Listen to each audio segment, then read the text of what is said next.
Hi everyone, मी आहे MST CET dropper 2026 या वर्षासाठी. आजचा व्लॉग 28वा आहे तुमच्यासोबत स्टडी अपडेट शेअर करण्याचा. सो मी स्टडी अपडेट देते. वेक्टर्स मी बेटा 4.0 ही सिरीज आहे गणितांची यूट्यूबवरती, मी तिथून केलेले आहेत. माझे दोन्ही पार्ट कंप्लीट झाले, 2 पार्ट आहेत लेक्चर्स. सो हे त्याचे क्वेश्चन्स आणि मी फक्त क्वेश्चन्स आणि जे सर मी सांगितलेले जुगाड आहेत मी फक्त ते नोट डाऊन केलेत. बाकी नाही काही केलं कारण माझ्याकडे कॉन्सेप्ट तर आहेत already. And about physics, so AC chapter मी करत होते, मी स्टॉप केली कारण मला त्याचं थोडेफार आधीचे चॅप्टर्स करायचे होते. कारण मी 12th म्हणजे जो माझा ऑफलाईन क्लास आहे तिथं हाफमध्ये जॉईन झाले 12च्या. सो माझे थोडेफार चॅप्टर नाही आहेत कंप्लीट.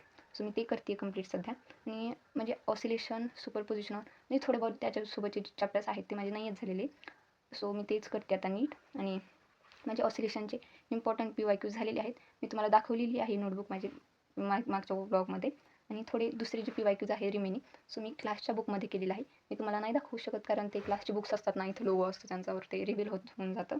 सो आणि about chemistry, so amines chapter माझा झालेला आहे क्लासमध्ये. सो मी म्हणले होते की त्याची मी आधी रिॲक्शन नोटबुक कंप्लीट करेन, देन मी PYQज करेन. सो आधी मी रिॲक्शन नोटबुक कंप्लीट केल्यावरती मी तुम्हाला दाखवेन माझी नोटबुक. आणि एक्स्ट्रा रिव्हिजन म्हणजे माझं ते रिव्हिजन झाल्यावरती मी PYQ सॉल्व करायला घेईन कारण रिव्हिजन तर पाहिजेच. कारण सो मी तुम्हाला नक्की दाखवेन. सध्या मी केमिस्ट्री स्टॉपच केलं आहे कारण माझे जे चॅप्टर्स राहिलेले आहेत मी ते सध्या कंप्लीट करण्यावर भर देते आहे जास्त.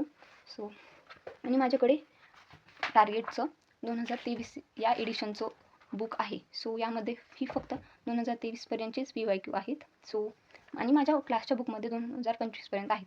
2 वर्षाचे मी तिकडे करते आणि जे आधीचे PYQज आहेत मी परत सॉल्व करायला घेते तिकडे पण. बट इथे मी 2023पर्यंतचेच करते आणि मी असं नोट डाऊन करते थोडेफार पॉईंट्स. आणि जे बाकीचे आहेत मी डायरेक्ट टिक करते. सो आन्सर अशी मी टिक करते आणि म्हणजे नंतर मी कधी पाहिले सो मला नंतर त्यावरती भर देईन सॉल्व करण्यात. आणि अबाउट रफ वर्क, सो हे मी असं रफ वर्क करते म्हणजे हे नॉर्मल जे आपण कॅल्क्युलेशन करतो हे त्यासाठी आहे. मला जिथंही जे पण ब्लँक पेज दिसत मी त्यावरती रफ वर्क करते.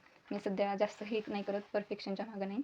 आणि जसं की म्हटलं मी हाफ 12thमध्ये केलं आहे. सो माझे चॅप्टर्स राहिलेले आहेत थोडेफार. मी 31 जानेवारीपर्यंत माझा हा राहिलेला सिलेबस कंप्लीट करेन ट्राय करण्याचा. आणि मी तुम्हाला तोपर्यंत देईनच स्टडी अपडेट त्याच्या. आणि अबाउट 11thचा क्लास, सो मी सध्या जात नाही कारण आमचे जे क्लासचे सर आहेत ऑफलाईन ते पण आउट ऑफ स्टेशन होते. सो आज मंडे आहे, आज सुरू होईल क्लास. सो मी आज जाणार आहे क्लासला. तुम्हाला नेक्स्ट व्हिडिओमध्ये 11च्या अभ्यासाची सुद्धा स्टडी अपडेट देते. सो हेच होतं आजचं सांगण्यासाठी. व्हिडिओ आवडला असेल तर नक्की लाईक करा आणि सबस्क्राईब करा माझ्या चॅनलला. धन्यवाद.